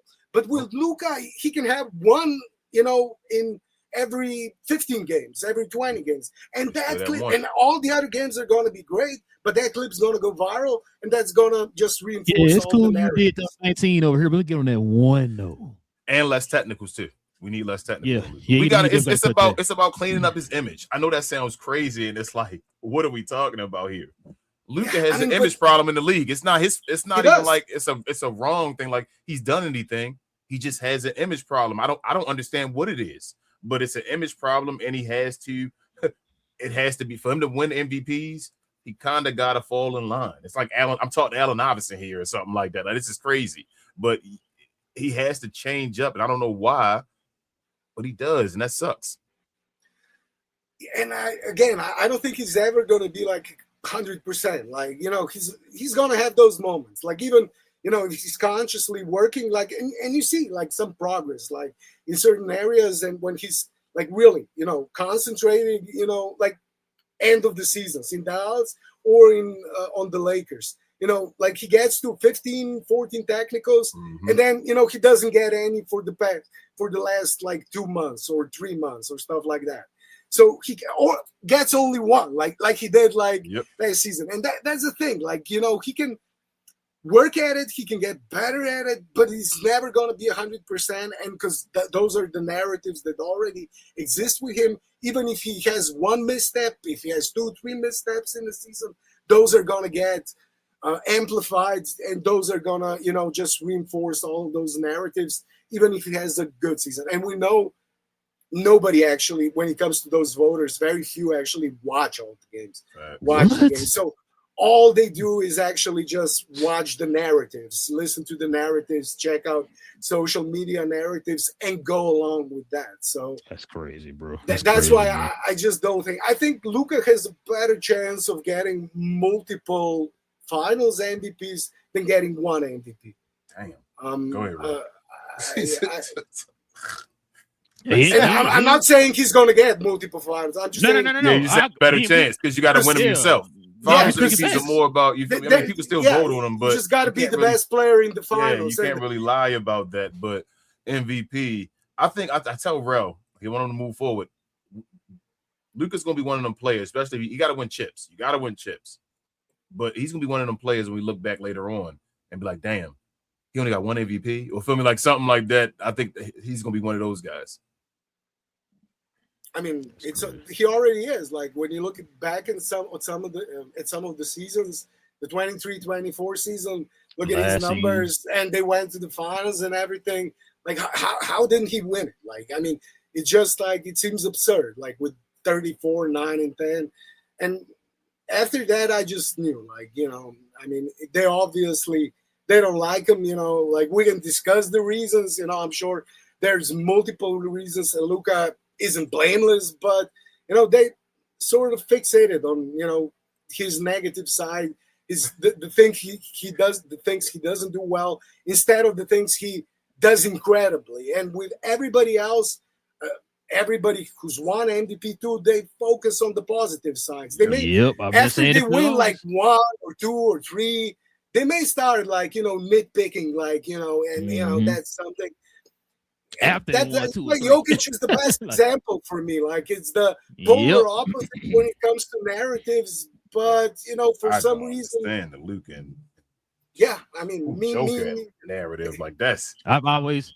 Wow. I'm gonna say this one thing. I'm gonna say we can move on because we got to end the show here. But no, I was gonna say that's what I told King that all the time. I said whenever they had these narratives, listen to how they present the narrative. Like whenever they talk about MVP, it's always why Luka shouldn't win MVP, and then it's like always let me find that one small tiny thing and hang on to that one small tiny thing, and then like for like a Wemby.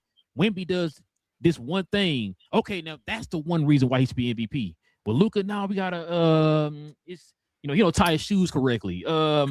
His socks too short. Like it's like you find reasons for him, but everybody else is finding reasons for why they should win it. Been saying it for the longest. And like you said, Jokic is a prime example. I've been saying that for years. I told folks this wasn't before. I mean, this wasn't after he won a championship. This is before he won a championship. These narratives he won 2 before he won the championship. Exactly. That's why I always said people can tell me, "Oh, Luka got to win a championship," but the other guys didn't win a championship before they got their MVPs. Your boy just got 2 before he won a championship. So that's why I say I never understood why the goalposts should move for Luka compared to everybody else. I never understood that. Never. Me neither. Giannis got 2 before he won a championship too. Like pretty much everybody gets all the MVPs got their MVP. They got a chance to kind of grow to that point. Yep. No, you had to predict it. Usually you would predict it. The MVP was a prediction in a way. Like you already had him as that's the best player coming up. Like you said, now go win a championship. Follow the narratives. That's what it is now. Yeah. Thanks. Go ahead, but But yeah, let's go ahead and get to these questions, these comments, man. But before we start that, man, let's go ahead and show some love to the merch.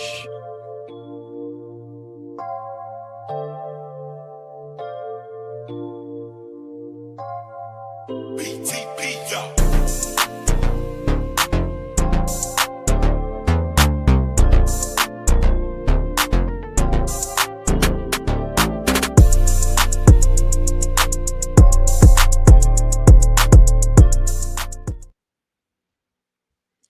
Yes, sir, ladies and gentlemen. Listen, if you're interested in the merch of the channel, like the one I have on here, the NBA Inside Stuff theme cap and crown shirt, simply scroll on down to the description box below. Click on that link.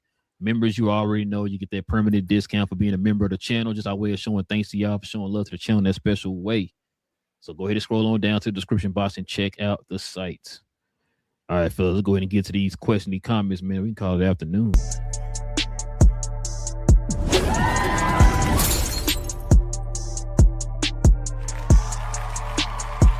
Sponsored by True Classic. The most interesting customer came into True Classic today. A young man came in right when the doors opened and said he had a job interview in just 30 minutes. The challenge, or so he thought, he had about $150 to work with. Now, in most places, that's a fancy shirt, maybe some nice socks. But at True Classic, when you add more, you save more. So not only did I set him up with a pair of our 4-way stretch chinos, not only did I set him up with one of our white button-down shirts, I even helped him complete the look with one of our coach's jackets. All for just $130. So he found his fit, looked great for his interview, and I'm pretty sure he got the job too. That's true value. All right, let's do this. We got Big J in the house. Who is this guy? He said, I think there is more running, like stuff coming off screens, but I would not discount the amount of contact with the 80s and the 90s because we also complain about the guys out there just doing cardio. Facts. So I said two things to be true at the same time, Big J. He said, I don't think load management is the solution. Teams need to adjust their training and medical team to cater to the style of play. Don't play injured players. Ask Rudy Tom Jonovich about a blow to the face. Yeah, well, that was an extreme example. Kermit Washington, wasn't it? Kermit Washington, yeah. Uh-huh. Yep. Yeah, jeez. Yeah. Daryl Morey said that. You're not supposed to know about that. Oh, you know, Big J, I'm sorry, said Daryl Morey did that with the Hey guys shooting 40% from three is equal and shooting 60% at the rim. They eliminated the mid-range game. Yep. Queen says, welcome and happy Friday. # Glow Yard. Yes, man. Big J said, like King said, is it more skill to shoot threes or to get into the paint or getting a 15-foot fadeaway? We have recency bias. So I said, I mean, people talk about skill, but that mid-range is a skill. That's a big skill. If you ask me one of the if I had to create a player, and like, bro, what's one of the skills you love to have? Mid-range is at the top of the list. So I've always said too, when like I said, two things could be right at the same time. I always said the skill part is because these guys get away with a lot more than what the guys back then used to. Doing quadruple step backs and all that. You know what I'm saying? Mid range isn't that when it comes to superstars. Like we were talking about Luka, NJ. They all shoot a lot of. Even Luka shoots a lot of mid ranges because after the defense keys on those threes and drives to the rim. You got space in that mid range, and you gotta add this, and you gotta have the mid range. And that's the sort of the weird thing here. Like if you're a superstar, like you better be a 3-level scorer, because otherwise they're gonna figure it out.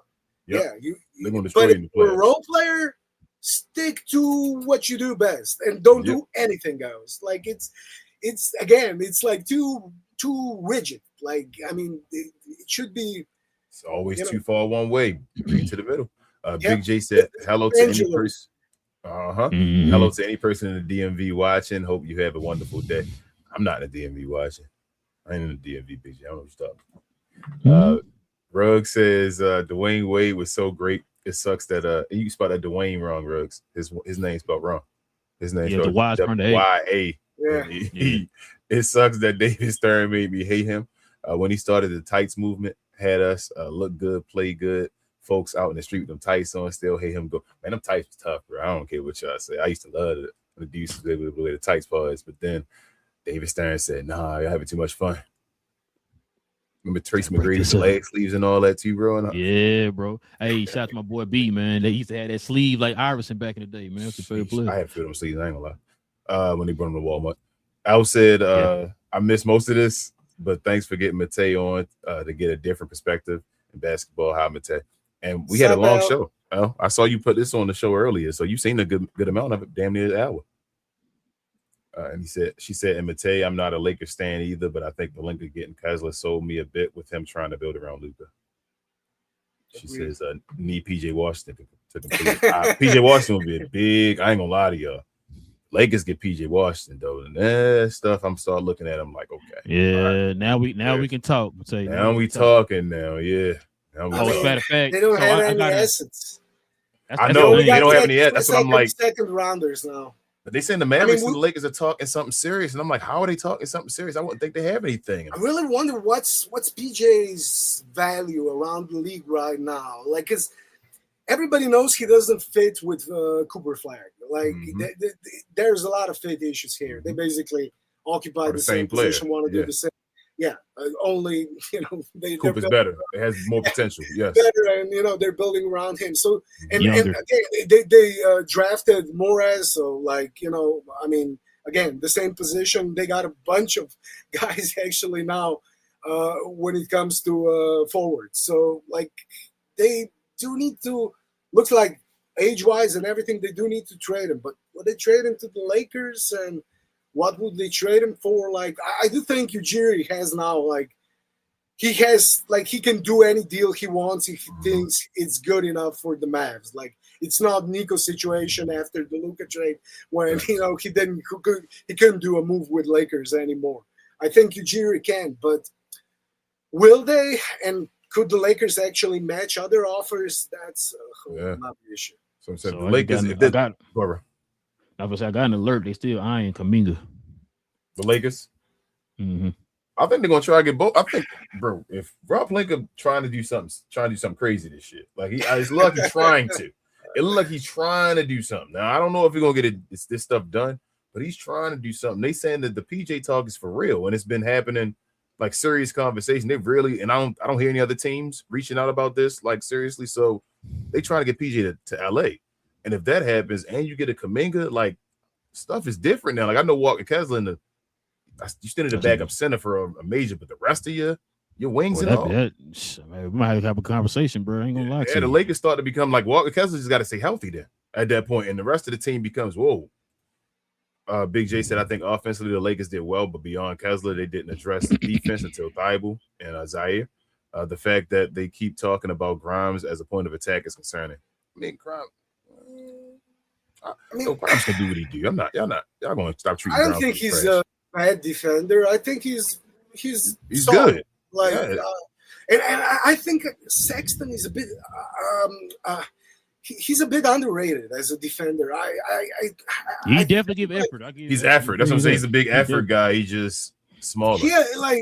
He's small. Like he's gonna have some issues, but I think he plays hard on defense. And I think if you have a team of guys playing hard on defense, that matters. Like if everybody plays hard on defense, so that's where Luka's gonna have his influence felt as well. He's gonna have to set a tone, just like everybody else are gonna have to play the same way. And if everybody plays hard, we're going back to the 21-22 Mavs season. Like no elite defenders, but they made it work because everybody played hard. Even Luka tried on defense. Like that's what Kid actually did good on that team. Mm-hmm. Like he actually made him play defense and made everybody care about defense, and he showed. Effort. That's what I'm saying. Nobody really posting up no more. So you got a guard that shows effort. Shout out to Kyrie. Kyrie in the 2024 season and all when we went. Kyrie was a good defender in the playoffs and all that because nobody's posting nobody up. When you got guys behind you, effort and stand in front of people. That's most of the game. Big J said Austin and Kessler were both overpaid. I agree. But sometimes you got to overpay. He says Gafford is not the comparison if both are healthy. Is Kessler better than Live? That's what I got around to. Big J. Yeah, we got to. And he says Lively only played 7 games last year, and that's still 2 more than Kessler. Jeez. Yeah, but again, with Kessler, they intentionally set him. Lively had to have Brooks said if I was the Lakers, I would have Max Ayton and Bronny, trade Reeves, and anything of value for my best college buddies and previous MVP James Harden. Reverse Nico that ass. Big J said I am not on Project 2028 foolishness. That's y'all man, fans be wild over there. Project 2028. Big J said I think the Spurs are the number 1 seed. I agree. He said OKC will probably drop to 4th. I wouldn't be surprised if Utah takes the lead. True. 4th. I don't know about OKC 4th. But I don't know about 4th. Maybe 3rd. Maybe 2nd. 3rd. Yeah, maybe. I'm third. going 2, but maybe 3. That's what the lowest I would go would be 3. But it ain't gonna be like no 8 or 9 game gap anymore. Nah, it'll be a couple games in between and all. You feel me? Like it'll be the top guy gets 59 and they'll be like 57 or something like that. You feel me? Like and Utah's definitely taking a leap because they aren't trying to lose anymore. They were really working hard to lose like for the past few years. If you guys remember, they actually started pretty good every season. Like they were actually too good. And then they had to do mid-season trades, sit everybody. Like last season, they were doing the clown stuff, like not just sitting guys before the games, sitting guys in 4th quarter. During the game. Remember? Yeah, I remember that. they won't be doing that as much this year. I don't think so. Shout out to my boy, D-Town's finest man, George. They trying to do an extension with him right now. He got potential to be an all-star this year. Ruggs said I wonder if Nate Ament will silence the haters and end up reaching a high ceiling. No way he is KD because KD was already butter in college, but could he get close or will he be Brandon Ingram? I mean, you see how crazy that is? Brandon Ingram is nice, right? And they compare Brandon Ingram to KD. And Brandon Ingram can do a lot of things KD can do. Like we talking about game, bro, you need a teamy version, get a Brandon Ingram. But he ain't KD though, bro. You feel me? Like it's a big difference still. Well, no, Texas, he know. Hey, KD was nice in college, man. People don't understand. I think he was shooting like 52% in college. We talking about jump shot. KD was that's smaller than he is now, and in college he's still shooting buckets and scoring. And Big J said Pavel Podkovs. Hey, watch your language, BJ. Watch your language, bro. Why are you cussing on the show? Who's that? Man? Watch your language. I have no clue. I'm like, he cussing, y'all. Watch your language. Oh, bro. okay. It look like a comic book character because it's 2 P's. Peter Parker. Yeah, Peter Parker, Bruce Banner. No, that's good.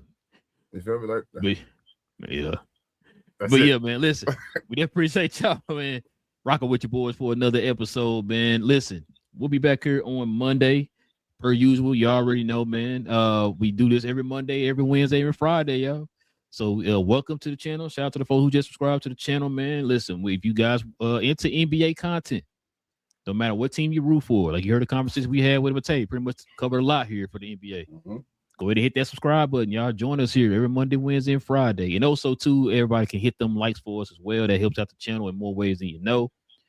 And yeah, also, just like the folks you saw on the screen, if you want to become a member of the channel, hit that join button right there next to the subscribe button. Consider becoming a member of the channel. Like I said, there's different perks also that come with being a member of the channel. That's if you so choose to do so, y'all. Hit that join button. Also, too, follow the guy who was in the comment section cussing, Big J, B.A. Cuz, and myself on Cuz We Geeks. We'll talk about all things in the geek culture involving movies and television. We're going to talk about X-Men 97, episode 8 tomorrow. And then some other new X-Men casting news came out. So we're starting to get more X-Men casting news for the live action MCU X-Men. So we're going to talk about that too as well. It was something else. I think that's pretty much it so far, but it's going to be some other news too. But that's the main two. The X-Men 97 episode 8 conversation and the X-Men MCU X-Men live action movie casting. They casted Cyclops and I believe another person, I think Beast, was cast here over the weekend. So we're going to talk about that too as well. So join us over there if you're into Marvel, DC, Star Wars, all that type of stuff, man. We talk about all that over there on Cuz We Geeks every Tuesday evening and Saturday morning. Kings or anything else I'm forgetting? Share, more share. And please hype the video as well if you're on a mobile device. Also follow myself, Queen, Travis, BA, and sometimes Devin on We Talk Combat. So we talk all things combat sports and sports entertainment. Like to call us the best, brightest, and the blackest combat review show there is on YouTube or anywhere else. We do watch alongs throughout the week. Tonight is SmackDown. We just went to a Fairfax event in Virginia, house show yesterday. We'll talk about that probably this weekend. Shout out to Trick Williams. He just retweeted our tweet. So we were talking about that as well. Yeah, man, like we doing big things over there. Come over there if you're interested in WWE, combat sports, MMA. We talk about all that kind of stuff, mainly that WWE though. Yeah, that's about it. We see you over here again on Monday, and the floor is yours, Matei. Let the folks know what you up to. I got all your stuff in the description and all as well, but let them know where they can find you. Yeah, on X, just click the link. I'm there if you want to hear my takes. I have sport info on YouTube as well if you want to listen to that, and all other platforms like Spotify, Apple Podcasts. Like, it's sport info, it's everywhere. And if you want to check out it's mostly in Slovenian though, so but we do some. They have auto dub now, don't they? They do. Actually, Leontine was telling me like she can actually listen to some of it. So nice. Yeah, So there you go. you Subscribe can over there find to me there. Sports Info. SI, yeah. I ain't gonna lie to you, Matei. My favorite tweet of yours is when you be calling out narratives, bro. I like it. I like it, man. Yeah, I mean that's the NBA, the Narrative Basketball Association. Right. I mean, That's a good one. That's a good one. That's a good one. That is a good one. That's a t-shirt. One, yeah, it really is. Just in short, like I always said, and like I'm watching a lot of different leagues around the world, like football as well, soccer for you, U.S. public, like, and there's no league in the world that's as narrative driven as NBA. Or now WNBA as well. Like, for some reason, NBA and WNBA, like, narrative. If you want narratives, like that's the place for you. It's to the point, man. Matei, we'll call out every once in a while on the show, but sometimes it kind of gets old because, like, bro, it's so many you got to try to like combat, bro. And it's like I'm just getting tired of doing it every time. You know what I mean? It's like after a while, it's like, man, you know what? Let's just go ahead and speak what we know, man. Just keep it moving, man, because you can't fight it all, man. Now it's to the point that it's like a well-oiled machine now, man, and it's so many people feeding it. It's like it's kind of hard for you to fight the whole entire system. So, I mean, it is what it is. You just got to pray that people are smart enough to figure it out. That's why they're so big on social media. That's why they rule NFL and all other leagues on social media, because they figured out, like, feed those narratives. Yep. Exactly. That's crazy, bro. But yeah, listen, like I said, man, we'll be back here on Monday, y'all, for more NBA talk. So join us here for Monday. Hit that subscribe button if you're new. Hit them likes, everybody, as well. We got our guy Matei on, guys. Follow him. All his information is in the socials down below. And with all that being said, man, it's your boy Relin King of Cap and Crown NBA Podcast. We'll be back here on Monday. Same cap time, same crown champ. No cap. Cap and Crown. The only question I got from Matei is, bro, it's a very important question, Matei. When are the Lakers going to sign Dwight Powell?